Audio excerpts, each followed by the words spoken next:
Off-season outlook time, and we're going to talk about the Pittsburgh Penguins. So as we've hit this pause, where we don't know how long this is going to last, what things are going to look like on the other side of it, in terms of what teams might look like, the salary cap might look like, economics worldwide. We have no idea. So when I see people talking with certainty about what we're going through right now, I think, okay, you need that certainty, but none of us really have it. There's some we really cling to it, the idea of there's a mathematical certainty of how things are going to go. We just don't have it. And if you're the Pittsburgh Penguins, this pause is at kind of a bad time because the Penguins were having a pretty good year and it looked like they were ready to get some revenge. Now, this year they were 40, 23 and 6, 86 points, on pace for over 100 points again.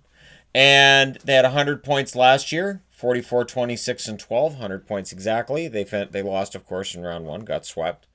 2017, 2018, 47, 29 and 6, 100 points. They lost in round 2 against the Pittsburgh Penguins. And of course, the 2 years prior to that, they won the Stanley Cup. So this is a team that absolutely at this point is starting to run a bit on fumes when you look at their prospect system and just development and all of that, because they've been drafting late. They've been trading draft picks often in order to stay here. And it kind of sort of starts to feel like how Detroit did towards the end of their run, where the Detroit Red Wings were doing everything they could to keep themselves in the playoff race. Now, we're not that desperate with Pittsburgh yet, but we're not far off. I feel like we're maybe a year or two away from, okay, that's the end of this run for this team, and now we're going to have to look at perhaps a rebuild. And with Pittsburgh, historically, rebuilds are ugly. They last a long time. The team almost moves, and then Mario Lemieux takes over, either on the ice in the mid-'80s, as an owner last time around.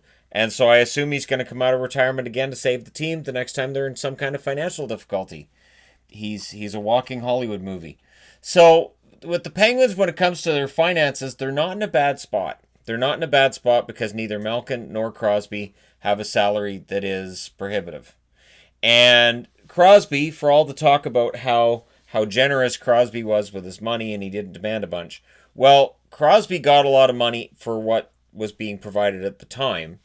The thing is, he got a very long contract. So because that contract is so long, the more years go by, the better that contract looks. So when I was doing a best contract from Pittsburgh, I couldn't do anybody but Crosby's at $8.7 million until 2025. So 5 more years, and that looks pretty good. Now, worst contract, I had to go with Brandon Tanev's. And I had to go with Brandon Tanev's even though I love his game, but at $3.5 million for another 5 years, it does feel kind of heavy. Now, Tanev had a really good first year, and he fit in pretty darn well with the Penguins, but again, it just feels like that's a lot of money for Brandon Tanev.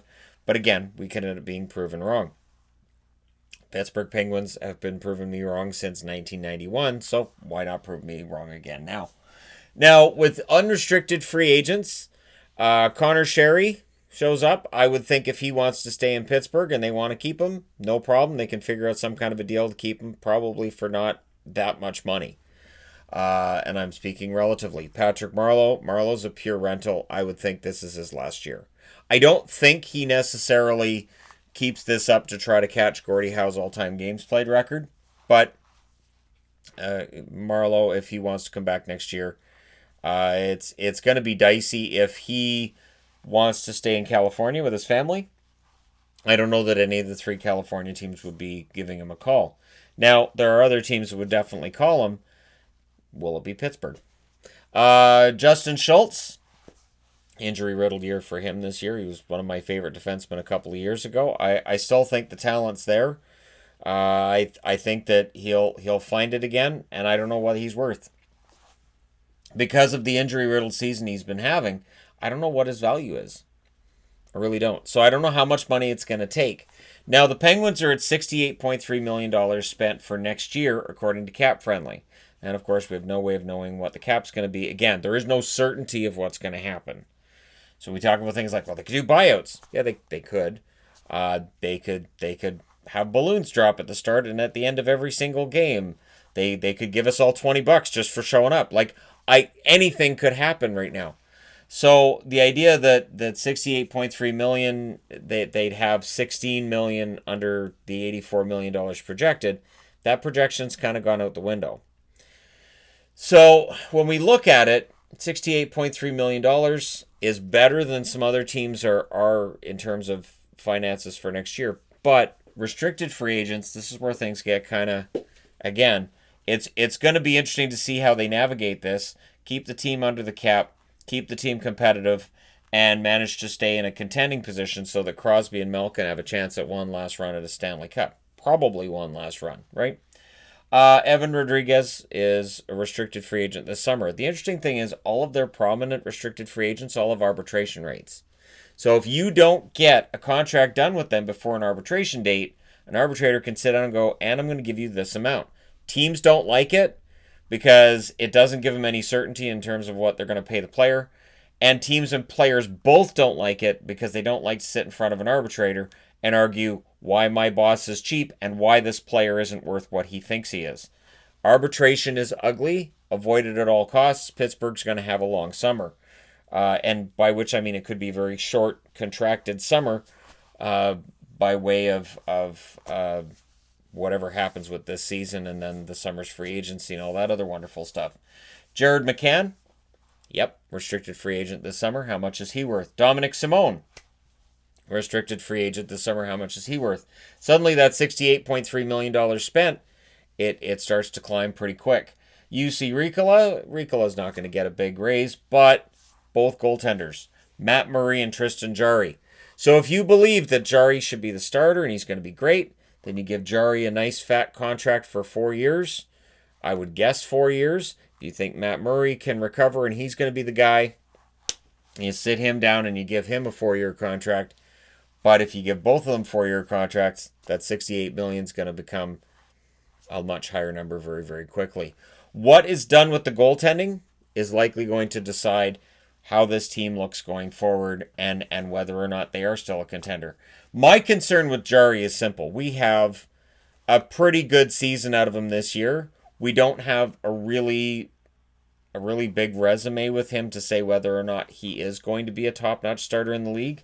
With Matt Murray, we have an uneven record during the regular season, admittedly, but during the postseason, he's pretty good. So that's where the issue is. And again, for management, they're going to have to sit down and go, okay, this is what we're going to do. This is what's going to work. Or, turn it on its ear. Now, rookie watch, there aren't a lot of rookies that look like they're going to break through.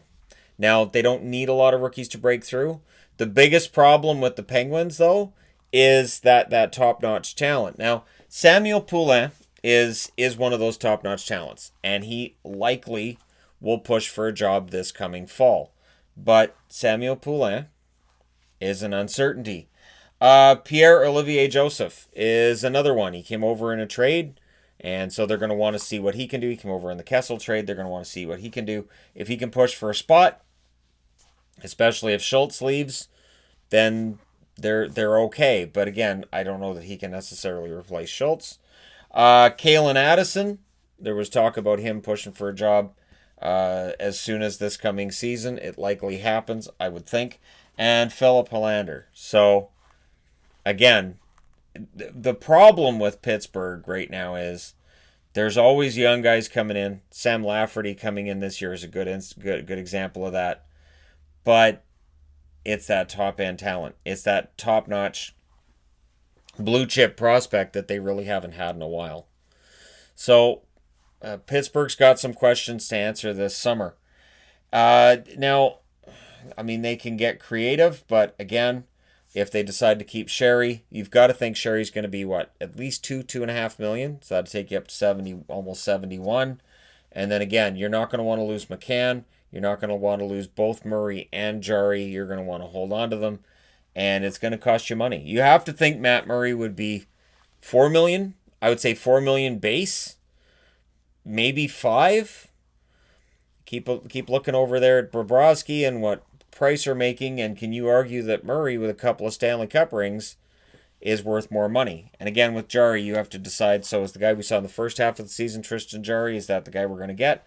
Or the rest of his resume where he wasn't quite NHL ready towards just before we went into this break, he had some kind of shaky games there. So if they lose Murray, the problem is you have to bring in another goaltender. So then you're in a position where you need to bring somebody else in. And ideally, it has to be a goaltender that can play a lot of games. You don't want a goaltender that can only play 20 games and then you're in trouble, like a Laurent Brossoit, where if he can be controlled in his starts, you're okay. You need a guy who can potentially start 35 or 40 games. Pittsburgh's got some questions to answer, and we'll see whether or not those get answered with the remainder of this season on some level, somehow, some way. Because again, Pittsburgh always scares me come playoff time, despite the sweep that they suffered last year in the first round. To me, that just makes them stronger. But that might be PTSD from the 5 Stanley Cups I've seen them win. Let me know your thoughts in the comment section below regarding the Penguins, what they need to do, what they don't need to do, and who they need to hold on to. Don't forget to hit like and subscribe if you're browsing your way through. You just happened upon this video. Thank you guys so much for watching, and remember, stay home if you can, stay safe, and wash your hands. I'll talk to you again soon.